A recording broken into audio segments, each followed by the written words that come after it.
It started with 60 likes on her story. A photo of me, caught mid-blink, with a caption mocking how I cry over restaurant portions. People laughed. Some reposted it. I didn't comment. I just stared at it, realizing I was, once again, the joke. The problem wasn't the joke itself. It was the pattern, the ease with which she offered me up for content. So I posted something back. Just one photo. No caption. No filter. And for once, the internet laughed with me. We had that fun couple image. Sarcastic, playful, always posting memes at each other's expense. Everyone thought it was part of our charm, that we could take it, that I could take it. And for a while, I let them think that. I let myself think that. Because it felt better than admitting I didn't like the way her jokes always landed on me, not with me. The problem wasn't humor, it was performance. And she always needed a stage. Somehow, my silence became the setup. My reactions became her punchline. And when I stopped reacting, when I just stood still and watched it happen, I realized how little of it had ever been funny. I didn't see it immediately. I was brushing my teeth, phone in one hand, scrolling through stories like I always did. There it was, a blurry photo of me slouched on the couch, head tilted weird, half-open mouth. The caption read, "When he realizes the steak is smaller than he imagined." 60 likes. A few laughing emojis. One friend reposted it with a "El Mayo, he's really like this though." I hadn't even known she'd taken the photo. There was no conversation. No, hey, mind if I post this? Just, boom. Me. Online. Again. I stared at it for a while. Not out of shock. I'd seen versions of this before. Different jokes, different angles, same formula. She'd posted snippets of my texts, added sarcastic comments, turned small habits into punchlines. I'd been the guy who zones out in group chats, the one who folds laundry wrong, Mr. Low Energy. Each time I smiled, or pretended to, told myself she was just being funny, that I could handle it. But this one hit differently. Maybe it was the timing. Maybe it was just the growing collection of jokes that had piled up. Or maybe I just finally had enough distance to see what it really was. Public humiliation dressed in faux humor.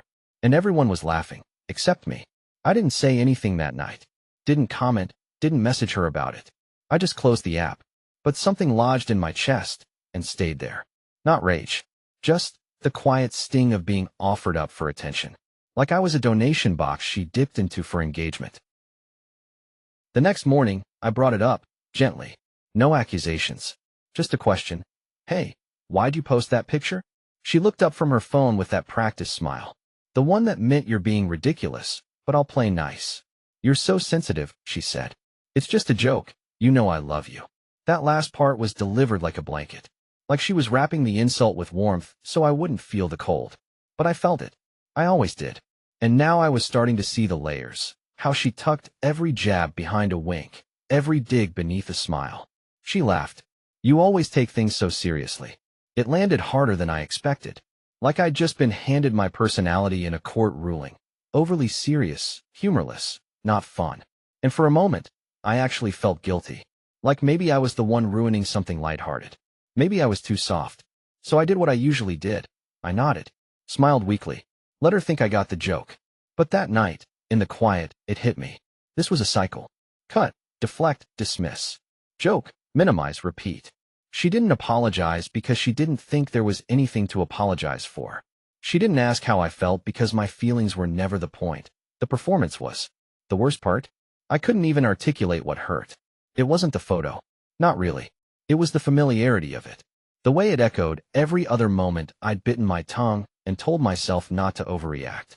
I looked at her sleeping next to me, peacefully unaware, and thought, "You don't even know what it costs me to let you be funny." She didn't mean to be cruel. That's what made it harder. She meant to be adored.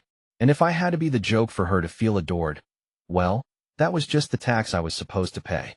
Only now, I was starting to wonder why I kept paying it. The message came in the next day. A mutual friend, someone I'd known longer than she had, texted me with a "LOL, that post was brutal." I replied with a half-hearted yeah. He followed up with, "At least she's not posting about her exes anymore." I stared at that sentence longer than I should have. At least she's not posting about her exes. That was meant to be comfort. Reassurance. A pat on the back for being the current punching bag instead of a memory she dragged through the dirt. It was framed like support. But underneath, it wasn't a lifeline. It was a leash.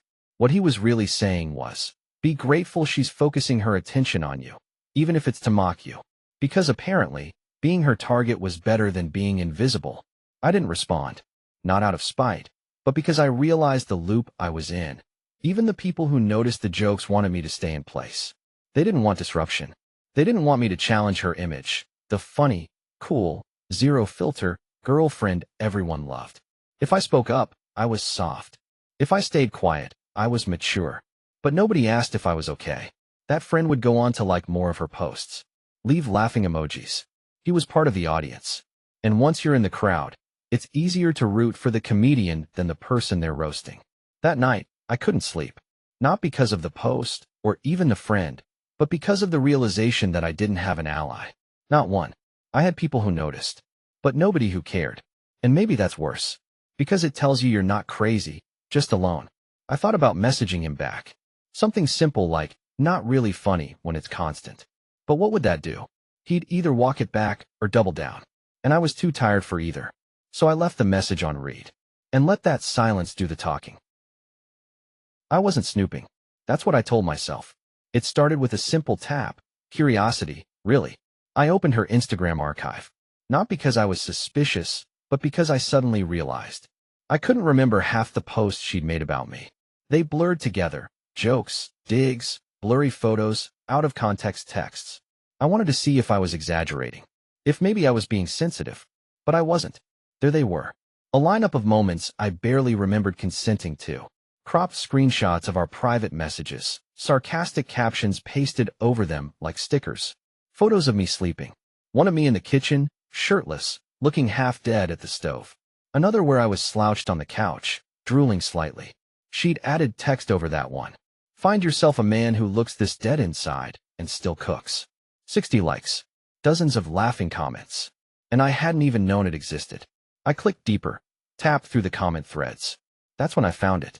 A message from her best friend. You really treat him like your emotional ATM. Her reply? Well, he is. That one stayed with me. Not because it was mean, I was used to that. But because it was true. She didn't even deny it. It wasn't just about jokes anymore. It was about how I'd been slotted into a role. Caretaker, court jester, content. I gave her money sometimes. Covered dinners. Listened to her vent. She used my reactions to fuel her posts. She used me. And I had let her. I closed the app and just sat there, staring at the dark screen, feeling nothing. Not rage. Not sadness. Just this cold, clinical awareness. Like I was standing outside my own relationship, watching the scene unfold behind glass. This wasn't a bad joke. This was a pattern. And now I had the evidence. Not that I planned to use it. Not yet. I just needed to know I wasn't imagining it. That I hadn't invented the hurt. That the weight I'd been carrying had a shape. A history. A trail. She called me from the other room, asking if I wanted to order in or cook. I said, order's fine. And that was the last normal thing I said to her for a while. It hit me while I was washing dishes, this old dinner we had, months ago. One of those nights where everything felt off, but I kept trying to hold it together. I'd just gotten home from a brutal day at work. Meetings stacked, laptop dying, traffic slow. I was drained, running on fumes. She'd planned a little get-together with friends. Nothing big, just dinner, drinks, stories. I showed up late, apologized, and sat down quietly. I wasn't trying to ruin anything. I just didn't have the energy to be on. She noticed right away. Not in the concerned way. In the annoyed way. Why are you so quiet? She asked, loud enough for the table to hear. But she wasn't actually asking. She was performing the concern. Like calling out a glitch in her show. Before I could answer, she added. He's killing the vibe again, guys. Classic. They laughed. And I laughed too. That's the part one can't forget. I laughed. Because I wanted it to pass. Because it was easier than saying, actually, I feel like I'm disappearing. Because I didn't want to ruin the fun, even if the fun was at my expense. But that night, standing at the sink with soap on my hands and memory in my mouth, I realized. I didn't just let her make me the joke. I co-signed it. I played along.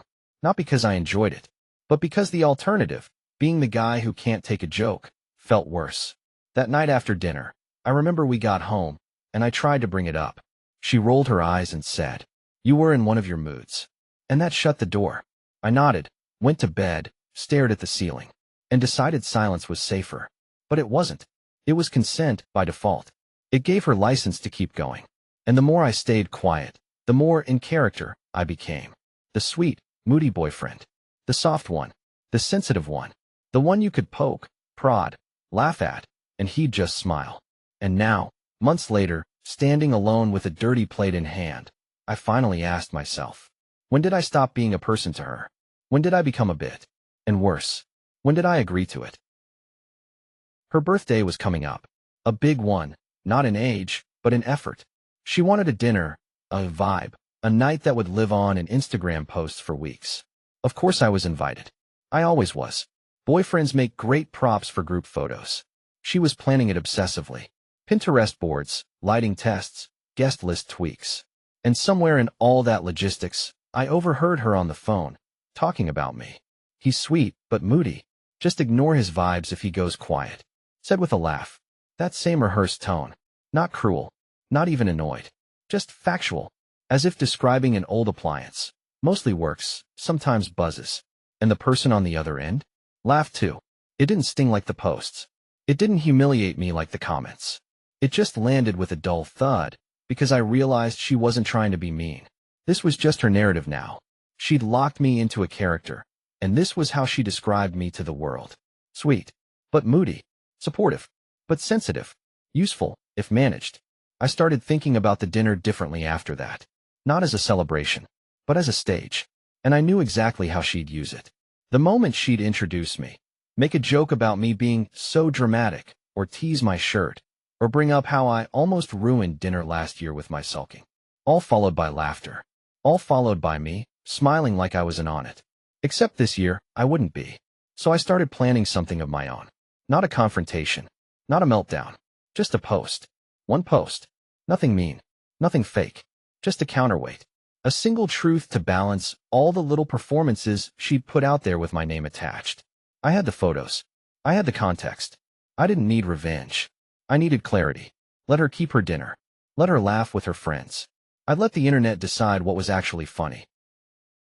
Her birthday arrived with the kind of overproduction usually reserved for engagement parties or mid-tier influencer launches. Fairy lights. Brunch-colored dresses. A cake that looked like a Pinterest board exploded. She was glowing. Of course she was. She'd built the night around herself like a set. The perfect backdrop for photos. The perfect guest list to tag. And me? I was positioned like a prop that matched the color palette. Smile. Hold the phone. Get the angles right. Laugh at the jokes that referenced you. So I did. Quietly. Calmly. Like someone who knew exactly where this script was going. And when the candles were blown out and everyone cheered, I pulled out my phone. I didn't post anything flashy. No drama. No captions. Just a single image, a side-by-side collage. On the left, her curated natural beauty selfie. The one with soft lighting and filters so subtle they'd escape notice. On the right, the same moment, raw and unfiltered, from our camera roll. Not ugly. Just real. I added no hashtags. No shade. Just her actual age in the metadata. The real one, not the year younger version she used online. And I hit post. It took less than 10 minutes. Comments started coming in fast. Some laughed. Some were confused. But others, they got it. Finally, one wrote. She had that coming, said another. Even her followers, the ones who normally loved the way she joked, were unsettled. Because I hadn't lied. I hadn't exaggerated. I'd done what she always did. Taken something true and put it online. Except this time, it wasn't me on display. She called me 8 times that night. Texted nonstop. Messages shifting from all caps fury to rapid fire justifications. I didn't respond. Not because I was angry, but because I wasn't. I was done. There's a difference between silence that waits for an apology and silence that means the door's closed. She thought she was the storyteller in our relationship. But everyone forgets. Even props carry memories. And sometimes, they post them. I didn't say a word after the post. Not to her. Not to anyone. That was the point. She, on the other hand, spiraled loudly. Messages poured in. A barrage of voice notes, texts, missed calls. First it was anger. How dare you post that? Then guilt-tripping. You knew that was a bad photo. Why would you do this on my birthday? Then suddenly soft. Can we just talk? Please. I listened to none of it. Because for the first time, I didn't have to. There was no explanation to give. No counter-argument to craft. The post spoke louder than any fight we'd ever had. And the silence I offered back? That was the real punchline. Her friends started splitting. Some unfollowed me, publicly siding with her. Others sent quiet messages. Honestly, I always thought she took it too far. Low-key glad someone finally said it. But I didn't reply. I wasn't recruiting allies. I wasn't building a case. I had no interest in turning this into a spectacle. Just balance. I didn't want revenge. I wanted relief. And weirdly, I got it. Not from her reaction, but from my own lack of one. There was no adrenaline. No triumph. Just stillness. Like I'd stepped out of a house that had been vibrating with low-grade static for years, and finally heard silence. And in that silence, I realized something. She wasn't apologizing because she saw the harm. She was apologizing because she lost control of the narrative. The same way you'd panic if your microphone cut out mid-performance. This wasn't regret. It was damage control. And I wasn't her stagehand anymore. People often say, you took it too far, when what they really mean is, you stopped playing your part. I had stopped. And without me to bounce off, her act fell flat. I didn't block her. Didn't lash out. Didn't post anything else. Because I didn't need to. One photo. One moment of clarity. That was enough. I didn't check, but someone told me she deleted her account. Or maybe just changed the handle. Started over. Rebranded. Like damage was just an aesthetic problem to solve. I didn't care. Not in a spiteful way, just in a no more bandwidth way. The quiet that followed wasn't emptiness. It was space. Space I hadn't realized I needed. I started noticing how often I'd held my breath before replying to her. How I'd rehearsed responses, buffered emotions, censored my tone. Not out of fear, but out of training. That slow kind of self-editing that happens when you're with someone who always needs the last laugh. And when I stopped laughing, when I let myself sit in silence, unbothered, not being a good sport, something shifted. I didn't miss her. I missed the idea of being understood. But I also started to see how long I'd let being seen mean being tolerated. Because that's what her jokes were. Toleration. Thinly veiled critiques made digestible through punchlines. And I'd accepted it. Framed it as affection. Because it was easier to believe I was part of the joke than admit I was the target. Now, I didn't feel like a target. I felt like a person again. No one was watching me for reactions. No one was turning me into content. I could exist, off-screen, off-record, untagged. That might not sound like much. But when you've been someone else's character sketch long enough, just being uncaptioned feels radical. I stopped checking her page. Stopped pre-writing texts in my head. Stopped trying to out-funny the narrative. Because there was nothing left to correct. She told her story, and I let her. Then, I told mine. Once. That was enough. People always talk about communication. About how couples need to talk through things. Be honest, share their feelings. And I tried that. I really did. I brought things up, gently, indirectly, quietly. She laughed them off, reframed them, called them jokes. And when I finally stopped trying, when I let the silence speak louder than any explanation ever could, that's when the story changed. But by then, it wasn't about her anymore. It was about me. About the version of myself I'd slowly compromised, piece by piece, for the sake of keeping things light. The version that smiled while being picked apart. That flinched inwardly while nodding on the outside. The version that confused humiliation with attention. Because here's the thing no one tells you. Being the punchline still gets you laughs. And if you're starving for recognition, for validation, those laughs can feel like love. But they're not. They're echoes of it. Hollow and loud. I spent a long time convincing myself I was in on the joke. That being teased was a form of affection. That letting her use me as content meant I was relevant in her world. But relevance isn't the same as respect. And being seen isn't the same as being valued. Now, when I look back, I don't feel regret. I feel clarity. It took one post. Not cruel. Not edited. Just real. And in return, I got my name back. My image. My silence. Not as a punishment, but as a boundary. She may have deleted her account, but I deleted the role I played in her script. And I'm not taking additions anymore. So here's what I ask now. Not out of bitterness, but out of experience. If someone constantly makes you the punchline, what do they really think of your story?